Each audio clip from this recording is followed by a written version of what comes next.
السلام عليكم ورحمة الله وبركاته. كل سنة وانتم طيبين يا حبايبي. خلاص رمضان خلاص كلها أيام ويودعنا، يا رب يعود علينا بخير يا رب يا رب، آمين يا رب.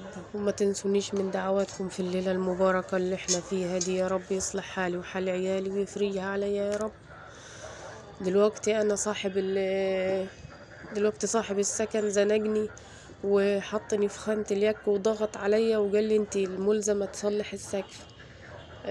ومفيش اي محاولات نفعت معاه، مفيش اي محاولات نفعت معاه. طب يا حاج يهديك يرضيك، مش انا السبب، مش انا الغلطانة. برضو مصمم دماغه ان انا لازم اصلح السقف. طب هجيب منين؟ هي ده يعني برضو شغلانة. يعني انا لما سألت حد قالوا لي انت هتجيبي صنايعي، هتجيبي معجون ويعمل لك وش معجون ويعمل لك الاول معرفش في يعني زي الصبة كده عازل وعليها وش معجون وعليها لازم بعد كده دهان اخر حاجة. طب الموضوع هيدخله في مبلغ وقدره، يعني مش اقل مثلا من 5000 جنيه. طب الموضوع بالنسبة لي مستحيل، مش صعب، مستحيل ان انا اعمل حاجة زي دي. طب اعمل ايه؟ يعني لازم ان هو هيتصلح، يعني هيتصلح. طب الناس اللي فوق هم اللي غلط. قال لي لا انتي معرفتنيش. طب يا حاج ده انا جايله لك من ساعة ما خدت السكن ان كان في حتة الاول كده دايرة كبيرة شوية. قلت له يا حاج السقف ايه ظروفه عشان بس ما يحصلش رشح ولا يزيد الموضوع. انا لفت نظره من اول ما خدت السكن وقلت له. قال لي ما تقلقيش وما تخافيش وهي على كده من زمان. طيب شاء القدر لما خدت انا الشقة، الدايرة اللي كانت رايحة كبرت واتقشرت وزادت في السقف. طب مش مني انا، وانا لفتت نظرك وعرفتك من ساعة ما كنت بتفرج على السكن. انت اللي قلت لي ما تخافيش، جاي ليه تحملني دلوقتي انا مسؤولية حاجة مش انا اللي غلطانة فيها؟ لا برضو مصمم ان انا اللي انا اصلح السقف. طب ده انا اقول لكم ايه؟ مفيش داعي للكلام. انا خدت عيالي امبارح ورحنا فطرنا في مائدة رحمن. يعني اكتر من كده اعمل ايه؟ مفيش، ما عنديش حاجة، ما عنديش حاجة في البيت، ما عنديش حاجة في البيت افطرها للعيال. خدتهم قبل اذان المغرب ورحنا فطرنا في مائدة رحمن. انا بقول لعيالي واحنا ماشيين في الشارع سامحوني، سامحوني على اللي انا بعمله معاكم، سامحوني على البهدلة اللي مبهدلها لكم معايا، سامحوني على اي حاجة كان نفسكم فيها ومعرفتش اعملها بسبب اي ظرف انا واقعة فيه وبسبب الظروف اللي انا فيها.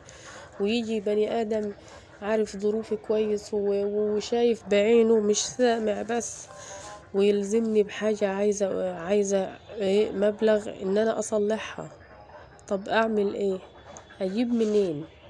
قولولي اجيب منين؟ حسبي الله ونعم الوكيل، حسبي الله ونعم الوكيل. اجيب منين واصلح الحاجة دي منين اللي انا ماليش ذنب فيها؟ ما انا كان اولى ما بها عيالي، اولى بها عيالي. طيب خلاص انا اعمل ايه؟ اسيب الوضع زي ما هو؟ اسيب الوضع زي ما هو هيفضل يجرفني، انا اسفة في الكلمة، هيفضل يجرفني وهيفضل يزن عليا ويفضل يضغط عليا ويعمل معايا مشاكل. وانا تعبت من كتر المشاكل والضغط النفسي. انا حاسة هيجي في لحظة هقع من طولي مش هقوم تاني من كتر الضغوطات النفسية اللي انا فيها. والله العظيم انا جوايا صراع نفسي، جوا مخي صراع، جوا نفسيتي صراع بسبب التفكير وبسبب الضغوطات اللي انا متعرضة ليها. وزاد وغطى الانبوبة، الانبوبة اللي انا بعمل عليها ومريحاني ومريحة رجلي بتنفس. لو تلاحظوا اني جيت اسخن العيش عشان اعمله عشان الفطار وكده، الانبوبة بتنفس باظت، مش عارفة ايه اللي حصل لها. خفت لحسن لا قدر الله تعمل حاجة وانا شغالة عليها. يعني الحكاية مش متحملة ومش ناقصة. معرفش كل ما اجي حتى انا اوريكم هتشوفوا في اخر الفيديو كده في نقطة غاز وانا بميلها اشوف التسريب ده منين. صوت كل ما اجي افتحها اعمل بيها عاملة صوت شديد زي صوت عارفين صوت ما يكون مش عارفة اوصفهولكم.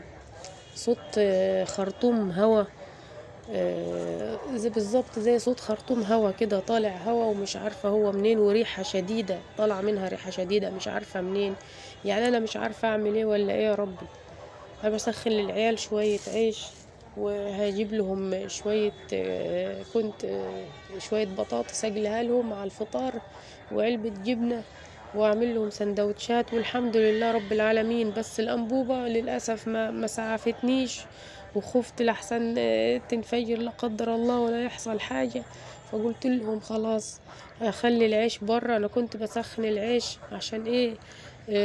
كان قاعد يعني ما كانش في كيس، كان برا الكيس فنشف شوية، فرحت حطيته في الكيس وربطته، وقلت ايه ان شاء الله لما يسخن منا ما يجي ميعاد الفطار يكون طري شوية، ونجيب علبة جبنة ونفطر، والحمد لله رب العالمين. وامبارح انا رايحين مائدة رحمن فطرتهم فيها.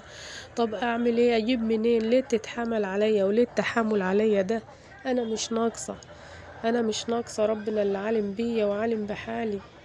ما تضغطش عليا اكتر من كده.